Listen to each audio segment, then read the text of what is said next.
And this is Dawning on Deming, and today we're going to talk about the second episode of the documentary Inside Bill's Brain: Decoding Bill Gates. So it's kind of funny. I've been watching this documentary since it was first filmed in 2019, and I watched it with my wife back then, and then I've shown it for 3 straight years in an oral training course. And what's special about it to me, the most special aspect, is Bill Gates in the beginning of the second episode. He takes this private plane onto what looks like a lake, and he goes into this tiny little cabin, looks like a poor man's cabin. And then he's just by himself. He sits down in this regular stiff chair, nothing special. And then it's a plain wooden desk, and then if you look at his refrigerator when he opens up, there's lots of Diet Coke.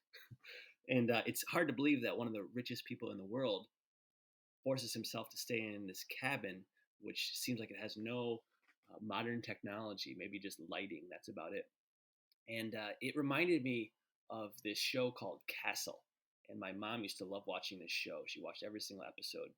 And Castle, I think they stopped filming around 2016. But I remember that so basically Castle, it's a funny crime drama, and Nathan Fillion, he plays this crime writer who becomes like a police uh, assistant. He helps solve crime cases.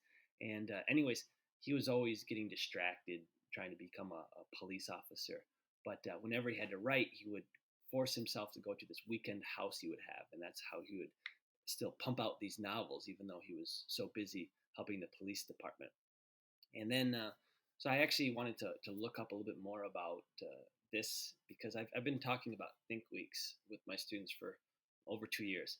And I read an article recently written by Catherine Clifford on CNBC.com.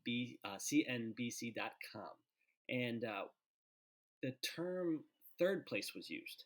And this idea that there's a third place that you can find that will make you even more efficient. So I guess they mean by third place is you have your home, then you have an office, and then a third place is something else. And so third place for Bill Gates is these little cabins. And he's been doing these Think Weeks since like the 1980s. And I guess that Think Weeks led to Internet Explorer, which everyone would say is not a good browser now, but back in the past it was quite fantastic. And then also, if you watch the documentary, he talks about these virtual maps because it's hard to get vaccines to cover every single area of Nigeria because they're relying on old British colonial area maps because they haven't been able to update because of political issues. And then, so Laura Stack was interviewed for this article, and she's a CEO of a consulting firm, and they focus on how to make people efficient. And she's actually published 8 books in 14 years, which is amazing because I've been writing one novel, and it's taken me at least 7 years. And she recommends 48-hour stretches.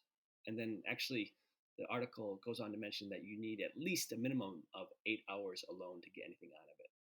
So there's these different ideas. How long do you need? Do you need a couple days at a yoga retreat? Do you just need to go to a coffee shop? But it's this idea of getting yourself into a different space where you're not distracted by other people, and you're able to focus on what you got to get done. And I think it's a great idea. I've thought about this for a couple of years now, and I think it for a couple different reasons. First off, a lot of people read on their computers, especially people my generation, who are 30 and above. And the problem is we're reading something, even if you're let's say reading a novel online, maybe it's fan fiction or something. The problem is when we get bored or tired or distracted, we're constantly looking at other things rather than focusing on the one thing. And with the internet, it's really easy to get distracted because you can literally find almost anything that you want with a click of a mouse. And also, too, it's probably even worse with our phones, especially my students. They're a younger generation. They actually a lot of times prefer looking at their phones compared to getting out a laptop. And then, so when you're looking at your phone, if you're reading something or checking out something, you're getting distracted by notifications, for line messages, Instagram, TikTok, whatever. It's always, uh, you know, ringing, getting your attention, trying to make you do something else. And the funny thing is technology has really changed quite rapidly, and people don't realize. I have students who are in their not even 20 yet, some in their 20s, and if you think about it, 20 years ago, a lot of people didn't have cell phones. Actually, in 1990, I think 25% of people had a computer at home. So most people didn't even have a computer, and this is only 3 decades ago. And the thing is, 20 years ago, no cell phones pretty much had any internet. Yeah. And I think the internet is fantastic because it gives us really quick answers. And you know, if you were only to have books, it might take you days, trips to the library, things like that. Internet right away, if you need to know the president of the United States 50 years ago, there's no searching. It's literally just click it, and you've had the answer within seconds. But I think sometimes there's certain things that we need to find real solutions for.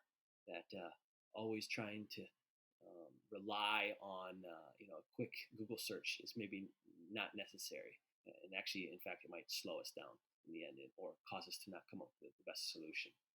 And I'm going to give you some examples. One time I went rustic camping. My brother was getting married, and so it was his bachelor party. And we went to a place where my internet or my phone's internet was not working. And there's when you drink water in nature, you have to put purification tablets. It basically cleans up the water so it's healthy to drink. Now, thing is I've become just like my students. I I would go get water from a river and then Google search. The only problem is what happens when your phone doesn't work. So for the purification tablets, that's something I should have done research beforehand. And what if I get lost? Can I look at the stars? Can I look at the sun?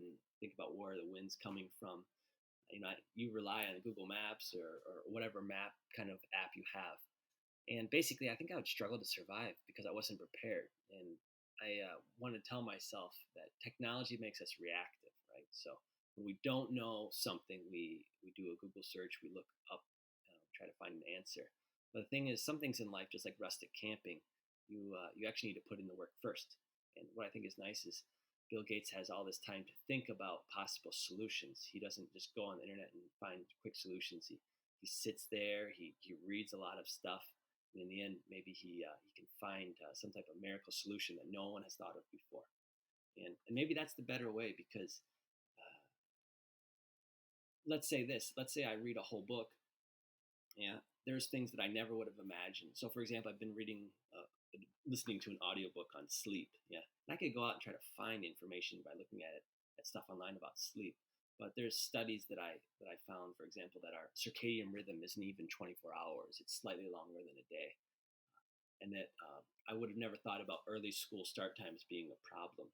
So there's certain things that you learn because you're reading something longer or listening to something longer. And I think that's maybe why we need to be careful to just not only rely on Google searching to answer all our questions.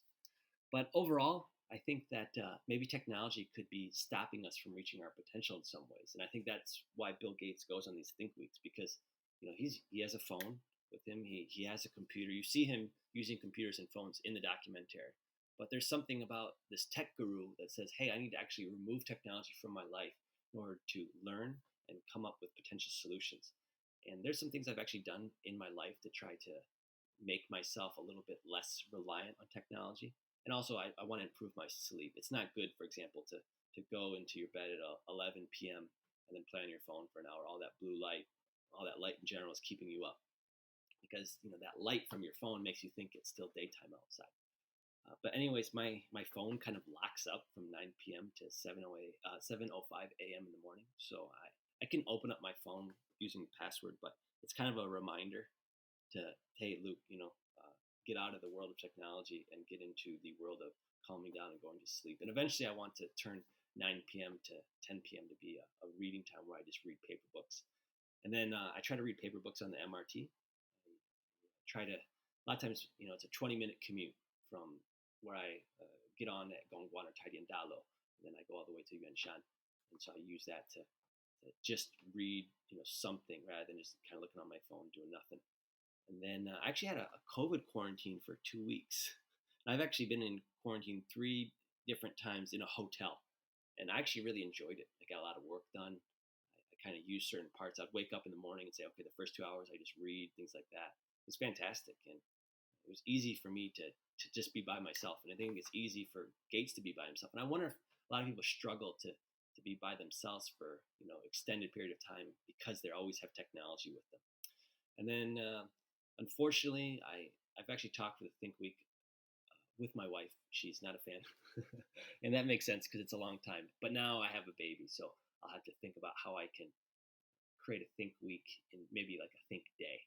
And so, for example, maybe one of the things I can do during these the winter break coming up in the middle of January is doing a 24-hour no cell phone day. Yeah, and try to get my brain rested, get away from technology, and really check out what's going on.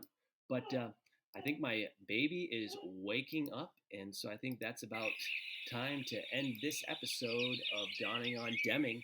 Thank you so much for joining us today, and look forward to reading your comments and talk again soon. Bye bye.